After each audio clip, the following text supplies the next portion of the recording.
যত্রতত্র মামলা নিচ্ছে, অবৈধভাবে টাকা পয়সা আদায় করতেছে পুলিশ, তাহলে আমরা এই অ্যাম্বুলেন্স সেবা খাতকে বন্ধ করে দেব।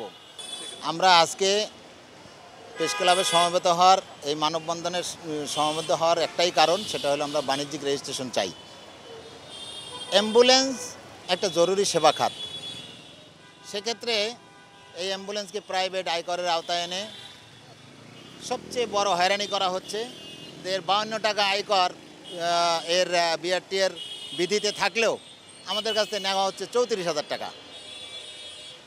বিগত দিনে এই করোনাকালীন সময়ে 2 বছর আয়কর নেওয়া হয় নাই, না হওয়ার পরিপ্রেক্ষিতে বর্তমানে সেই 3 বছরের আয়কর হিসেবে তারা আমাদের কাছে 1.5 লাখ 2 লাখ টাকা দাবি করতেছে বিআরটি।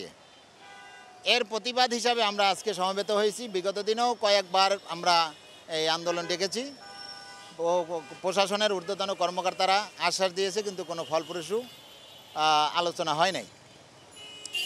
আমাদেরকে পুলিশ হেডকোয়ার্টার গত মে মাসে আশ্বস্ত করছিল, যতদিনে এই বিআরটি এর সাথে বাণিজ্যিক করা না হয়, অ্যাম্বুলেন্সকে বাণিজ্যিক খাতে না নেওয়া হয়, ততদিন রাস্তায় কোনো অ্যাম্বুলেন্সের মামলা হবে না।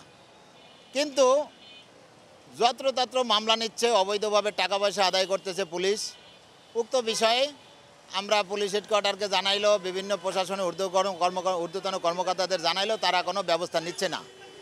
এ বিষয়ে আমরা ভবিষ্যতে আগামী 7 দিনের মধ্যে সরকার যদি আমাদের এই বাণিজ্যিক না করে দেওয়া হয়, বাণিজ্যিক না করে তারা, তাহলে আমরা এই অ্যাম্বুলেন্স সেবা খাতকে বন্ধ করে দেব। এতে যদি কোনো রোগী মারা যায় বা কোনো ডেড বডি রাস্তায় নষ্ট হয়, সেজন্য আমরা অ্যাম্বুলেন্স মালিক সমিতি দায়ী থাকবে না।